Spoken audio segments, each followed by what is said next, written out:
L'humanité célèbre en date du 21 septembre de chaque année la journée internationale de la paix.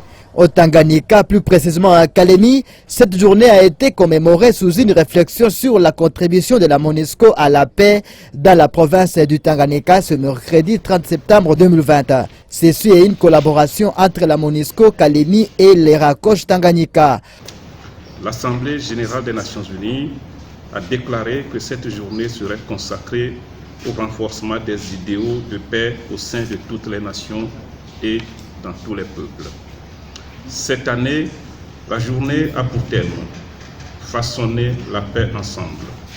Afin de célébrer cette journée internationale de la paix, en partageant la compassion, la gentillesse et l'espoir face à Covid-19 qui a plongé le monde dans la tourmente. Pour cette édition 2020, qui s'annonce très particulièrement avec la pandémie à coronavirus. Les mesures barrières ont été respectées, entre autres, le port de cache-nez, la distanciation physique et le lavage de mains avant d'accéder dans la salle. En fait, en parlant du Covid, pour ceux-là qui ne comprennent pas encore et qui n'ont pas encore accepté que la pandémie du coronavirus existe, c'est qu'on doit effacer cette idée dans notre tête. Le coronavirus existe. Et il ne faudrait pas que cela soit plus grave ici chez nous à Kalemi, au Tanganyika, pour croire et comprendre qu'il y a maintenant la pandémie du coronavirus. Les leaders des jeunes réunis au sein des différentes associations basées dans la ville de Kalemi, province du Tanganyika, ont été réunis dans une séance de réflexion sur le travail de la MONUSCO.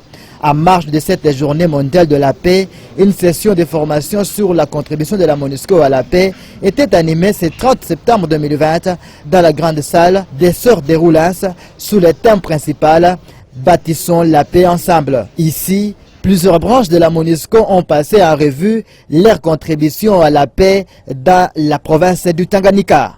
Today, what we have done in Tanganyika province. First of all, we have to look at the mandate, as for your information, of the Rapid Deployment Battalion from Indonesia. The first one is to protect the civilians or the POC and then support political situation in Tanganyika province, protect UN staff, facilities installation and equipment, and prevent embargo weapons. This is the deployment of Indo-RDB for your information. We have in Sukarno Camp in Kalemi, which have 486 personnel divided in UNHQ2. And then in Bendera, we have 145. In Kirimbi, we have 40 personnel. In Walungu LRM, we have 33 personnel since we are going to move to... Nous avons des activités de patrouille. Nous avons des activités de colocation au niveau avec nos partenaires PNC.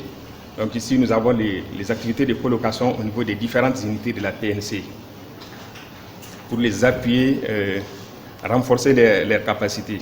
Je veux dire que nous allons dans les unités de la PNC, nous les assistons dans le cadre des différentes enquêtes, nous les conseillons, nous donnons des conseils, des directives par rapport à comment mener les différentes investigations pour les faits qui se sont présentés à eux.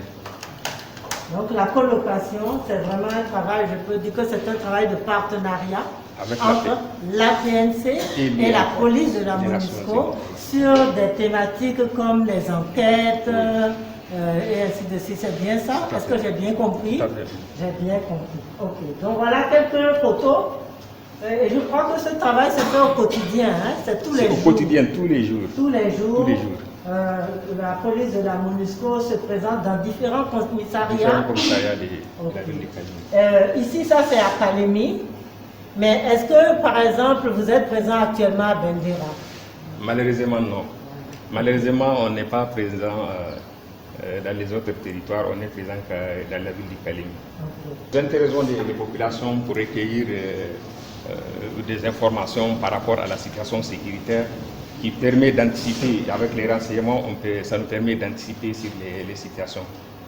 Les visites conjointes des CAICHO, c'est toujours dans le cadre de la protection des civils. On les effectue avec les magistrats, avec les sections droits de l'homme et justice support, pour voir, parce qu'au niveau des unités de la PNC, il y a il y a certaines violations parfois qui sont constatées. Donc ça nous permet d'aller dans ces unités vraiment pour faire respecter les droits des personnes qui sont en détention. Parce que malgré qu'on soit en détention, on a un certain nombre de droits pour lesquels nous faisons intervenir les magistrats avec la section justice, support et droits de l'homme pour cesser ces violations et donner une conduite aux OPJ dans le cadre de ces enquêtes. Parfois, ça nous permet de libérer des gens qui sont détenus arbitrairement. Ça nous permet parfois d'envoyer un dossier qui est en instance depuis longtemps au niveau de ces unités. Les magistrats donnent des orientations pour la conduite à tenir et cesser aussi certaines violations, notamment les délais de garde à vue qui est dépassé. Donc avec les magistrats, ça nous permet... De nous, ils peuvent être liés à l'accès aux ressources naturelles. Nous en avons eu plusieurs. Il y a un étang piscicole et les gens disent nous sommes de ces groupements. Cet étang piscicole n'appartient pas à vous. Et de là, on a un conflit qui éclate et qui va faire des violences. Mais également, il peut être lié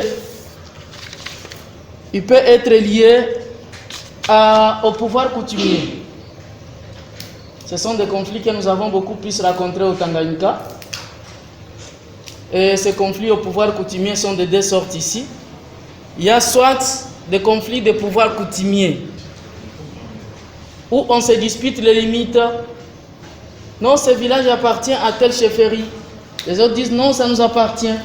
Ça appartient à tel chef coutumier. L'autre chef coutumier dit non, ça m'appartient. Et de là, un conflit éclate. Mais aussi, il peut être lié, le même conflit coutumier, au leadership. Ça, c'est beaucoup plus.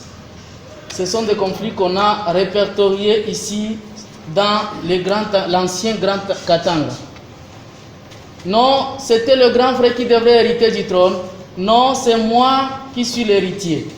Et là, c'est une éruption de conflits. Les gens prennent les armes pour ça, s'entretuent.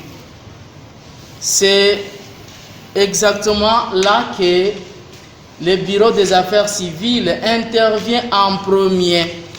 Je veux dire que toutes les autres composantes de la MONUSCO vont venir, mais le mandat est beaucoup plus priorisé aux affaires civiles qui passent en premier avant que toutes les autres sections arrivent. Ça c'est pour le premier D.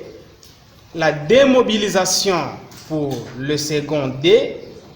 Et le premier R, rapatriement. Le deuxième R, réinstallation. Et le dernier R, réintégration.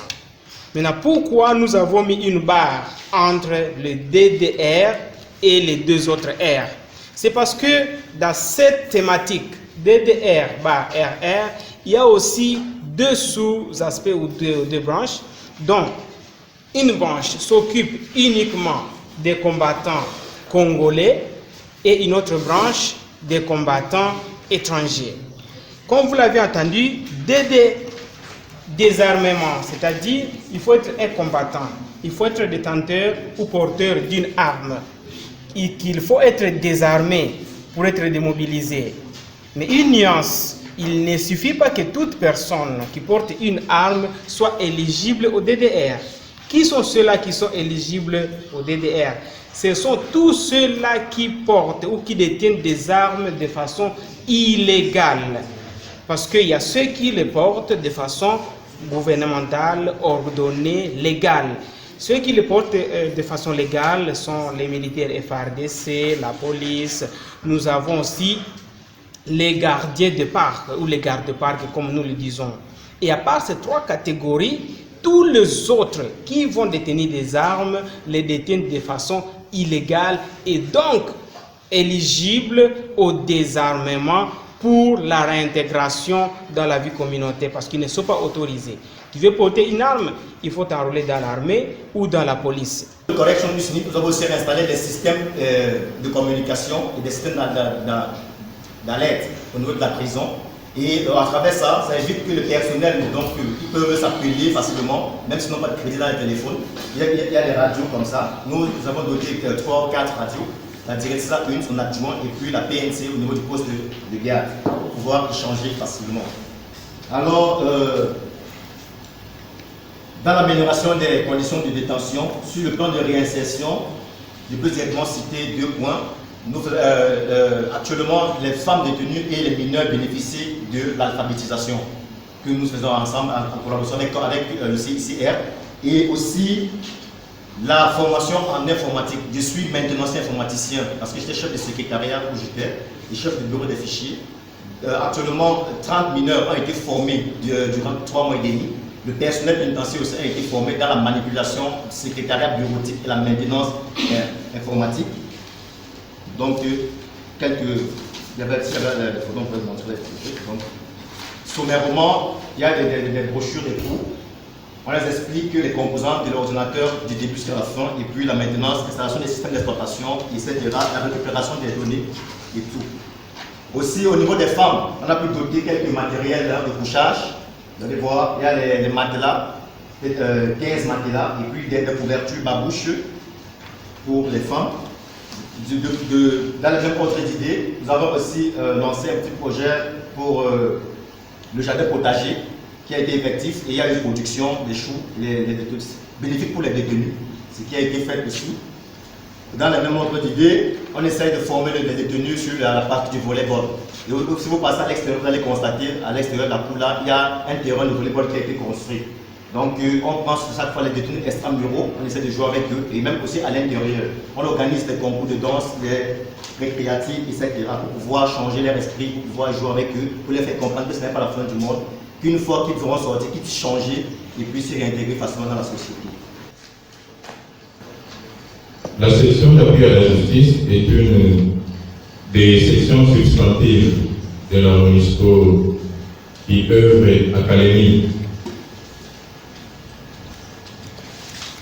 J'ai pensé réfléchir un tout petit peu sur la contribution de notre section d'appui à la justice à la paix dans notre province du Tanganyika.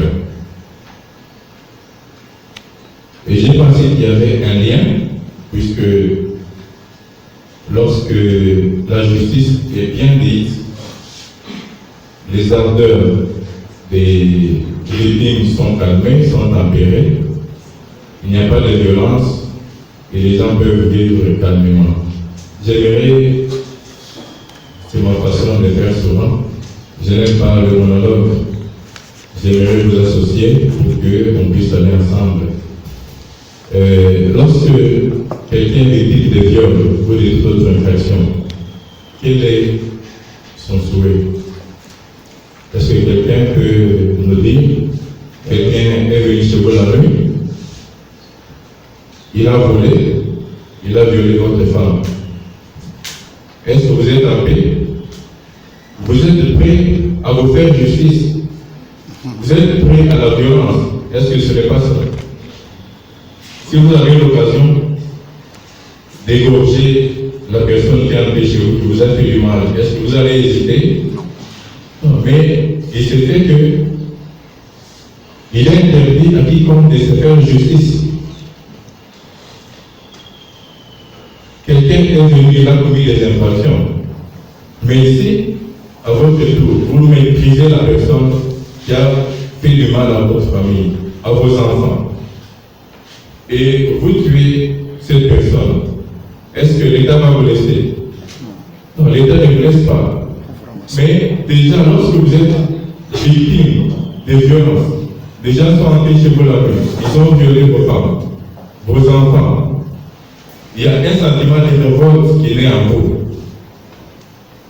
Quelqu'un est venu, vous avez travaillé pendant 20 ans avec le salaire d'enseignant. Mais quelqu'un vient, il prend cet argent pour lequel vous avez souffert pendant des années. Vous êtes prêt à lui faire du mal. Vous avez obtenu votre parcelle, votre chambre, par de bonnes voies. Quelqu'un vient vous ravir ce champ-là, alors que c'est votre source unique de revenus. C'est pourquoi vous voyez même des communautés entières s'affronter, puisqu'il y a le sentiment d'injustice qui règne, et les gens ont besoin de la justice. Quand la justice vient, c'est elle qui va jouer à la médiation. C'est elle qui va jouer au règlement pacifique des conflits. Sans la justice, les gens vont recourir à la violence.